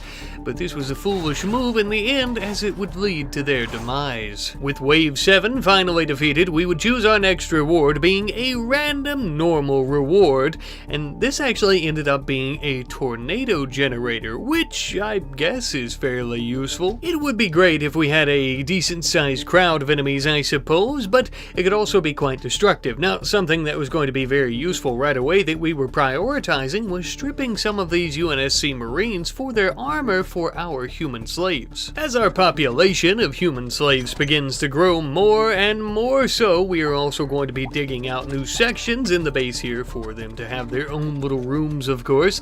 That way they're not always mingling with our more prospering and pure Sangheili. And since we had recently mined out that plasteel in our base, we were finally able to create ourselves a automated shade turret. Now this bad boy is going to defend the base quite well. As a matter of fact, it would appear that it already is, as its first victim would end up being a mad iguana. Damn fine shooting, shade turret, damn fine shooting. Shortly thereafter, for Wave 8, when more UNSC soldiers were dropping in near the base, it would also have yet another ample opportunity to demonstrate its talents. As they began to approach our armored embrasures, we began raining down a hellfire of plasma, not only from our shade turret, but also our soldiers, killing them all. Wow, the Covenant really do seem to be the most powerful faction that we've decided to use yet. Nevertheless, it's time for our next reward, and this time we had an option for a random legendary reward, so you know we had to take that. This ended up being cash and riches. Now, at first, I was thinking, oh, that's cool, what? And then all of a sudden, all of these drop pods landed not far from the base with jade, silver, and gold, and a lot of it, I might add. We are truly rolling in the dough now. As I'm sure you could guess, I wasn't exactly accounting for receiving such a legendary reward, and thus we had nowhere to store all of these new riches, and thus because of that we started mining out a new section of the base specifically for these riches, and also just for any additional storage that we may need, of course. At this point we were also beginning to have some power issues with our new turrets and other mechanical things that required a lot of power, of course, and because of that I decided to replace our normal solar panel with an advanced one. But while we were building that, Wave 9 had came. This wave actually included 3 separate groups of UNSC soldiers, including Marines and ODSTs. But as we ventured out to go about killing them, I must say that by this point we were practically begging for a worthy threat, a worthy battle, as we easily slaughtered every single one of them. Womp womp. But at least our rewards seem to be really good this time around. We would end up having a Sanguiphage join us, which I suppose she is still a filthy human, so technically she's a human slave, but a very powerful one at that, obviously. We would finally finish up our new advanced solar panel in the front of the base, and this easily managed to power all of our machinery and electronics that we currently have, though we don't have all that many still, and we also would end up finishing up our storage facility. Perfect timing, as we can now get all of our new riches hauled in finally inside, away from any raiders who would steal it and then try to leave the area, thankfully. We then had something weird happen, and I genuinely mean weird. Somebody by the name of Kethamy ended up having a baby that was stillborn. Very sad, obviously, but who the hell is Kethamy? Well, I sure as shit don't know, and I'm assuming you probably don't either, since, well, I'm the one telling you about it, and as you can see, the father has no listed child, so it's not one of our soldiers. We had the opportunity to name the baby, so I just chose baby for the name, and then there's a funeral opportunity, but here's the thing, as you can see, there's no Kethamy, there's no baby. I haven't the slightest idea what this is or what happened. Sorry. But I do know that Wave 10 had finally come, and it looks like it's a bunch of the Flood, which actually ended up being easily stopped by the Sentinels of the area. Boo, boring, I know, sorry. However, we are getting a really sweet-ass choice of rewards once again, which seems to be pretty common this little video. We're going to be going with an orbital beam targeter. That way we can call down the power of one of the Covenant corvettes in orbit around the planet, no doubt, even though the Thrumbos are very tempting. Chances are they would probably just get bit or scratched by the Flood and then become nothing but grotesque monsters, so not really worth it. We ended up having yet another Covenant caravan in the area, at which point we would also buy more and more of their survival meals, that way we can keep ourselves fed. Up until this point, all the food that we've been gathering has been agave fruit, or we've been killing local wildlife, which we've basically exhausted at this point. It's time for us to start growing, and of course we're going to be doing some rice to start us off. We can't just keep buying our meals. Well, actually we can, because we have a shit ton of money, which maybe we should just do that instead of growing it, but the more we grow, the less we buy and the less we spend, so still worth it, I guess. Once Wave 11 finally arrived, we would once again be dealing with the Flood. This time they had some pretty overwhelming numbers, and the local sentinels of the area could barely handle them.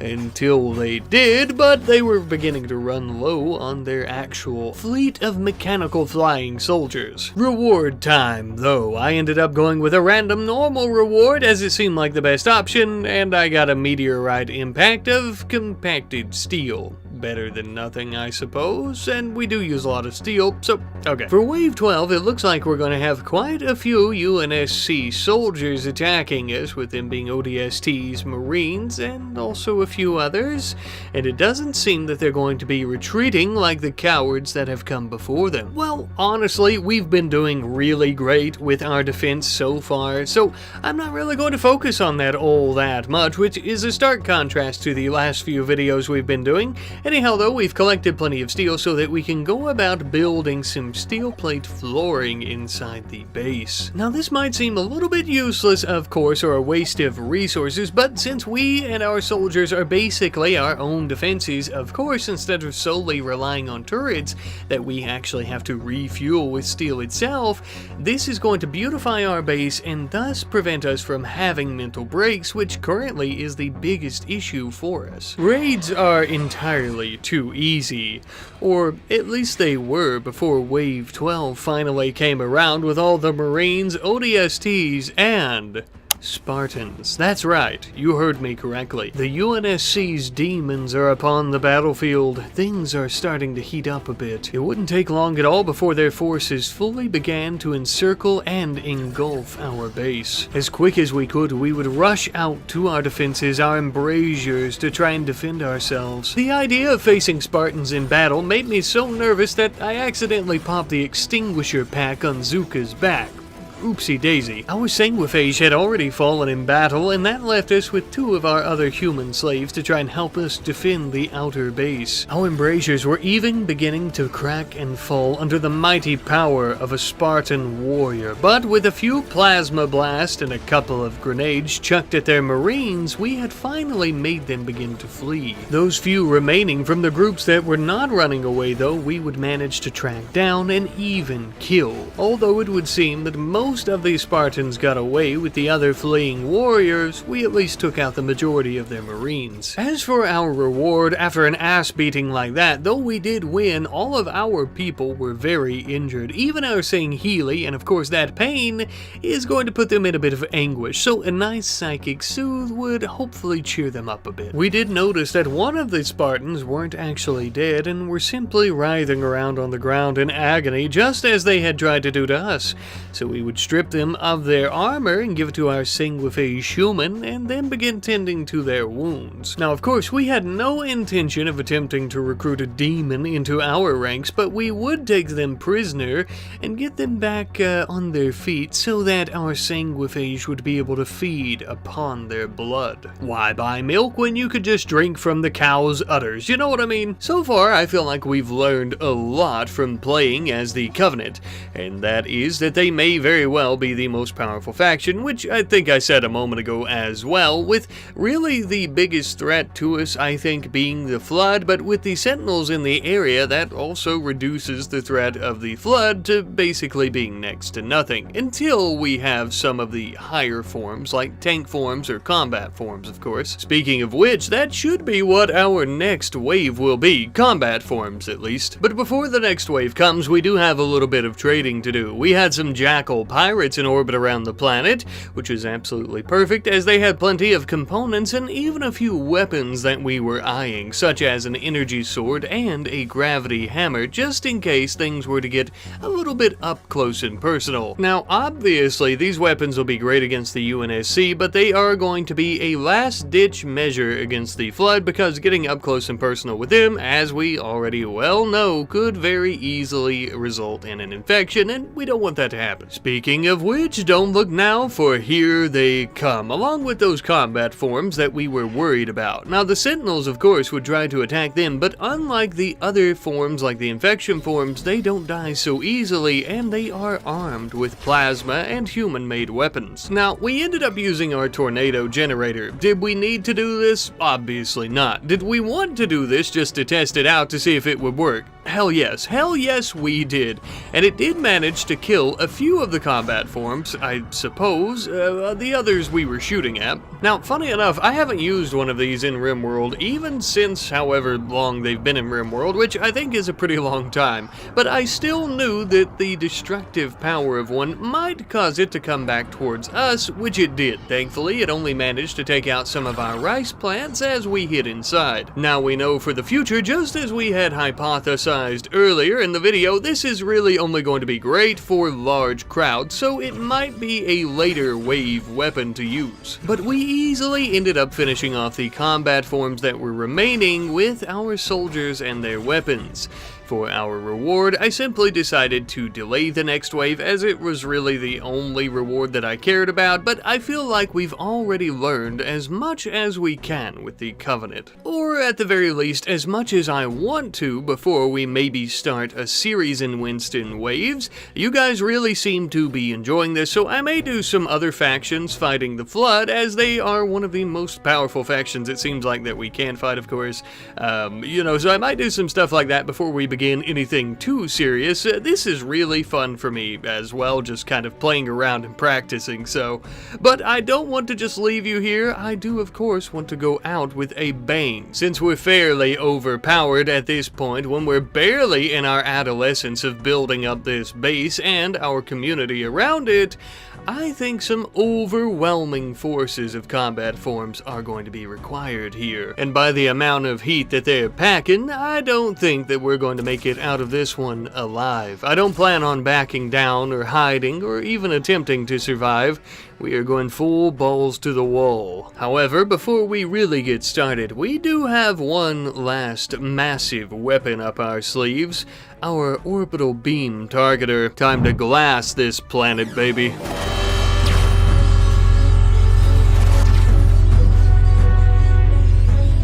Well, that seemed to do the trick, at least for a vast majority of them. Ah, smell that rotten, burning hive mind flesh. Even with us burning and glassing the majority of their forces, they still would end up making their way to our defenses, where they would start firing rockets and other plasma blasts inside through our embrasures, and they would eventually kill a few of us. Most of us actually survived, kind of, sorta, but we were crawling to our beds and whatnot, and yeah. Either way though, that was a lot of fun, and I felt like we learned some pretty valuable lessons about Winston waves and the factions that we've been using, and yada yada yada. You've heard me talk about this shit enough. I'm sure you're probably bored by this point, but I hope you enjoyed the video. I'll see you later. Bye.